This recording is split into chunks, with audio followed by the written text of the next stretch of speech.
Creo que los últimos videos de esta serie dejaron algo bastante en claro, y es que la genialidad no se reserva únicamente a cuestiones técnicas, ingenieriles o científicas. Ya repasamos a personalidades de la música, del cine, y ahora nos toca meternos en un campo artístico, que quizás sea el mejor documentado a lo largo de la historia, y que nos acompaña desde tiempos inmemorables. La pintura existe desde tiempos prehistóricos, y muchas veces cumple el rol de ser la mejor representación de las corrientes artísticas que atraviesa un periodo en la historia. Frida, además de ser una talentosísima pintora indiscutida, es un ejemplo de superación, perseverancia y de cómo, sin importar los infortunios que nos pone la vida por delante, siempre, pero siempre se puede salir delante de alguna manera. Símbolo no solo de una generación de artistas, sino que incluso de un movimiento que nos acompaña a todos hasta nuestros días. Bienvenidos a todos, esto es Genios Frida Kahlo.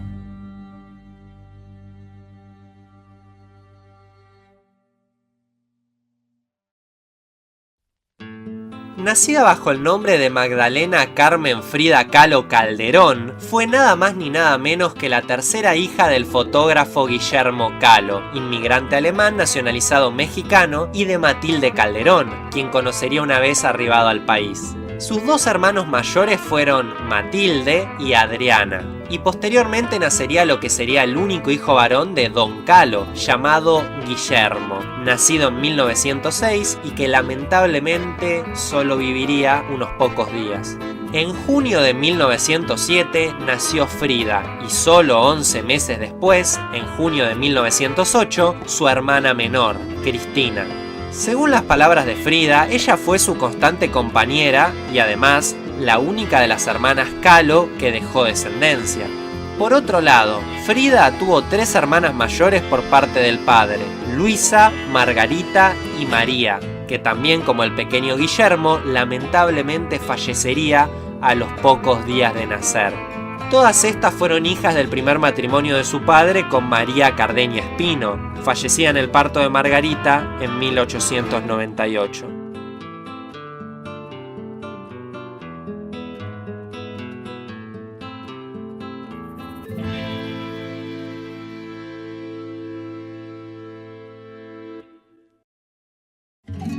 Lamentablemente, la vida de Frida estuvo marcada desde muy temprana edad por el sufrimiento físico y las enfermedades que padeció. Y la primera que padeció fue una grave poliomielitis, dando inicio a una serie de sucesivas enfermedades, lesiones diversas, accidentes y operaciones. Esta primera enfermedad la obligó a permanecer 9 meses en la cama y le dejó una secuela permanente, la pierna derecha mucho más delgada que la izquierda. Frida siempre contó lo importante que fue el grosso de su papá Guille en todo este asunto y de cómo la animó siempre a lo largo de toda su rehabilitación. Gracias a esto, la pequeña Kahlo practicó varios deportes, algunos poco usuales en la sociedad mexicana de su época para la nena, como el fútbol o el boxeo.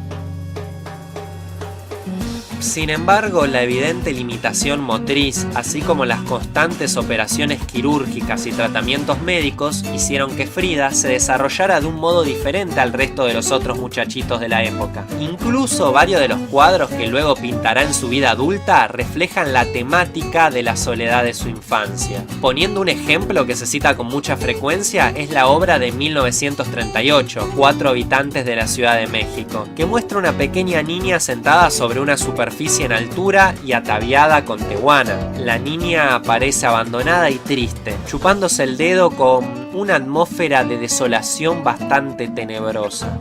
Si bien no se sabe con mucha exactitud dónde llevó a cabo sus primeros años de formación, algo que es seguro es que a la edad de 15 años fue una de las 35 alumnas que ingresarían a la prestigiosa Escuela Nacional Preparatoria de Ciudad de México.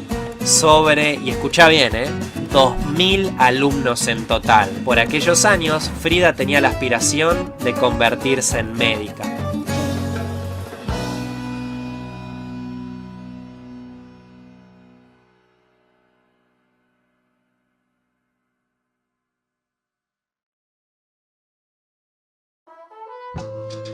La tarde del 17 de septiembre de 1925 marcaría para siempre no solo la vida de Frida, sino que la mismísima historia del arte. Frida se había subido como todos los días al colectivo, rumbo a su casa y junto a su novio de aquellos días. Lo que ella no se esperaba era que este colectivo se vería envuelto en un grave accidente, donde sería arrollado nada más ni nada menos que por un tranvía, quedando aplastado contra un muro y completamente destruido. Como resultado del accidente, su columna vertebral quedó fracturada en 3 partes, sufriendo además fracturas en 2 costillas, en la clavícula y 3 en el hueso pélvico. Su pierna derecha se fracturó en 11 partes, su pie derecho se dislocó, su hombro izquierdo se descoyuntó y un pasamanos atravesó su cadera izquierda, lesión que no le permitiría ser madre en los años venideros. Esto además la obligaría a visitar el quirófano unas 32 veces, motivo que la terminaría postrando en su cama durante los siguientes años. Obviamente, y como cualquier otra persona, y dejando un poco de lado ese dolor, es complicadísimo tener que sobrellevar una situación así, sabiendo que tu vida se terminaría limitando únicamente a hacer lo que una cama te permita. Entonces, así sería como Frida empezaría a desarrollar poco a poco sus habilidades plásticas, plasmando de maneras extraordinarias la horrible situación que estaba atravesando.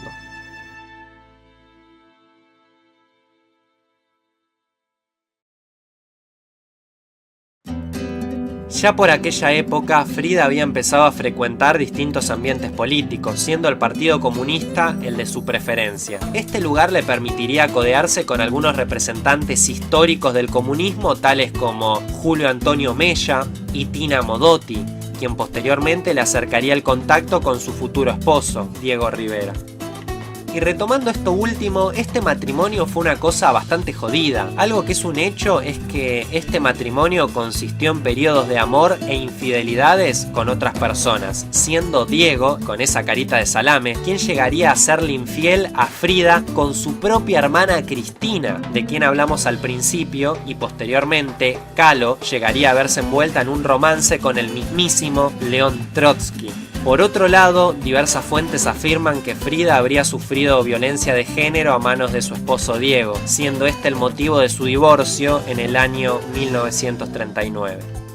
Los siguientes años traerían consigo el reconocimiento artístico para Frida, sobre todo en los Estados Unidos, donde llevaría a cabo múltiples exposiciones en el Museo de Arte Moderno de Nueva York, entre otros. Un detalle que me resultó bastante curioso fue que hasta entonces Frida era una especie de estrella en la Nación del Norte, pero en México no había hecho ni una sola exposición individual de su trabajo.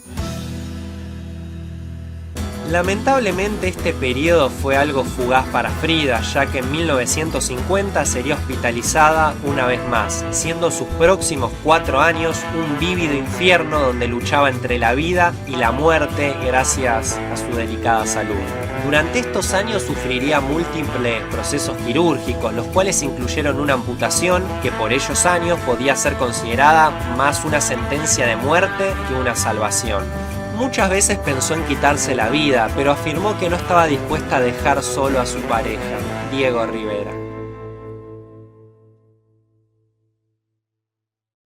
En 1953 realizaría su primera y última exposición individual en su tierra natal, México, debido a que lamentablemente el 13 de junio de 1954 fallecería y posteriormente velada sin autopsia de por medio, siendo enterrada envuelta en una bandera del Partido Comunista Mexicano. Para ir cambiando un poco los aires, y de que hace casi 7 minutos que no hago un chiste, aclaremos una cosa. No es por ponerme en pretencioso ni nada, pero no es que no considere suficientemente meritorio el hecho de que Frida sea la pintora más importante de Latinoamérica, sino que el principal motivo del porqué de este video es otro, y estoy hablando de nada más ni nada menos que de su legado. Frida terminó por convertirse en un símbolo de lucha, ya sea por su poesía como como por su constante batalla contra la enfermedad. Hoy en día podemos ver pedazos de Kahlo por todas partes, en el arte, la cultura, la ropa, la televisión y muchísimos lugares más. Una mujer con un carácter y línea de pensamiento bien marcados, que desde su infancia se vio obligada a caminar en contra de la idiosincrasia que la sociedad mexicana tenía sobre las mujeres por aquel entonces. Hoy Frida podría considerarse un emblema de la lucha feminista, de la mujer independiente, fuerte y que no necesita a nadie más que su propia fuerza de voluntad para salir adelante en la adversidad, por ser una mujer con ideas políticamente revolucionarias, incluso por ser una mujer con ideas políticas, ya que el sexo débil, entre muchísimas comillas, en aquel entonces no era para nada acostumbrado a opinar sobre el tema, por su activismo, por su libertad sexual y por tocar en su obra temas tabú de la época como el dolor, el aborto y hasta el desamor. Frida Kahlo se convirtió en uno de los símbolos innegables de la cultura popular mexicana del siglo XX. Al final, su historia, sus logros, sus luchas y sus pasiones están plasmadas en su trabajo, que nos acompañará por mucho tiempo y con el que podrá seguir cautivando a muchísimas nuevas generaciones.